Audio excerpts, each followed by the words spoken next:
The night was alive with soft chatter and the clinking of glasses. The grand ballroom of the Starlight Hotel shimmered under golden chandeliers as one of the most powerful women in the city prepared to make her entrance. Catherine Ellis, the CEO of Ellis Enterprises, was known for her elegance, intelligence, and wealth. Yet, behind her commanding presence, she carried a secret, a hard longing for something real, untouched by fame, business, or money. And that was where our story began. But before you hear about Catherine and the challenge she threw so carelessly into the air, let me tell you about someone else. A man whose life couldn't be more different from hers. His name was Daniel Cole. Daniel was a single father, raising his 7-year-old daughter, Lily, in a tiny apartment on the quiet side of the city. Once upon a time, he had dreamed of being a pianist. Music had flowed through his veins since he was a child, but life had its way of closing doors. When his wife passed away unexpectedly, Daniel traded his piano keys for construction tools, working long hours just to keep food on the table and provide for Lily's future. His hands, once soft and nimble, had grown rough and calloused from years of labor. But every night, after Lily had fallen asleep, Daniel sat by the old, slightly broken piano his late wife had loved, and he played. He played not for money or fame, but for the memories of her and for the dreams he still whispered quietly into the night. One evening, fate decided to cross his path with Catherine's. Lily had been chosen to perform at a charity gala hosted by Ellis Enterprises. She was in the children's choir, and Daniel, exhausted after a long day at work, put on his one decent suit to accompany her. The gala was full of the wealthy and powerful, a world so far from his own. He kept to the side, quietly watching, making sure Lily was comfortable among the other children. And then, during the evening's entertainment, Catherine took the stage. Tall, poised, with an aura that commanded silence. She was asked what she thought about love and what kind of man could ever win her heart. People laughed, expecting some clever answer. Instead, Catherine smirked slightly and said, half joking, half serious, "If a man can sit at a piano and play Chopin, not just play, but feel it, I'll marry him. Because only then will I know he understands passion deeper than money." The crowd erupted in laughter and applause, treating it as a whimsical remark. But Daniel froze. Chopin. That was the composer his wife had adored, the music that had carried him through sleepless nights, the sound that had become the lullaby of his broken heart. Lily tugged at his sleeve and whispered, "Daddy, you can play Chopin." He shook his head. "This isn't our world, sweetheart. But life has a way of forcing hearts into places they least expect."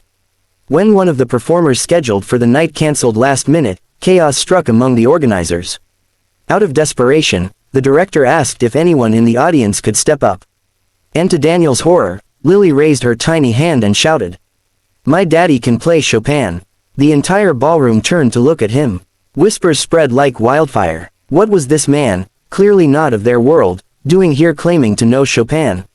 Catherine's sharp eyes narrowed, intrigued. She leaned forward and said in that calm, commanding tone, "Then let him play." Daniel felt his stomach twist.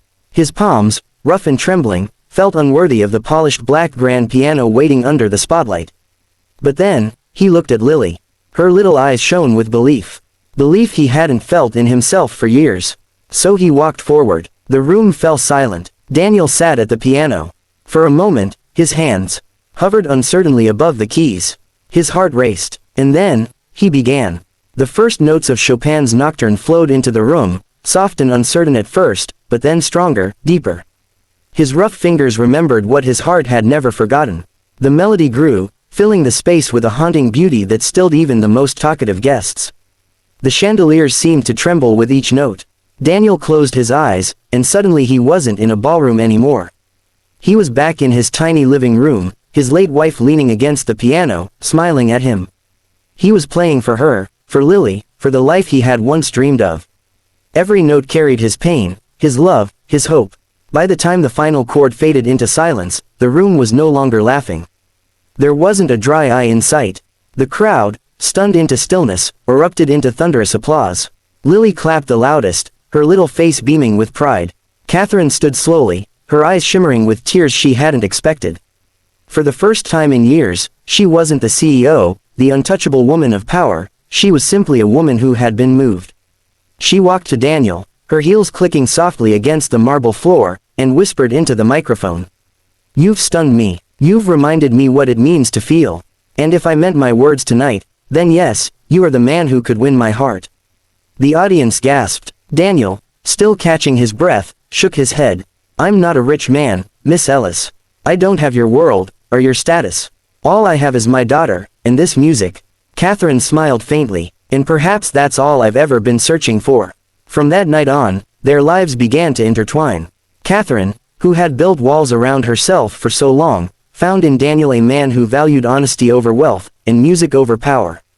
Lily adored her, and Catherine found herself falling not just for Daniel, but for the family she never had. The road wasn't easy. There were whispers, scandals, board members who doubted Catherine's choices. Daniel wrestled with his own fears of inadequacy. But together, with music as their bridge, they overcame each challenge. In the end, Catherine didn't just find a man who could play Chopin, she found a man who could play her heart. And Daniel didn't just rediscover his music, he found love again, a second chance for himself and for Lily. And so, the story that began with a challenge ended with something far more powerful, a promise. Because sometimes, the most beautiful performances aren't given on stage, but in the quiet, everyday symphonies of love, sacrifice, and family. Sparkle's inspiring message to end on. True love isn't found in wealth, power, or perfection. It's found in the courage to be real, in the music of shared struggles, and in the harmony of hearts that choose each other despite the odds.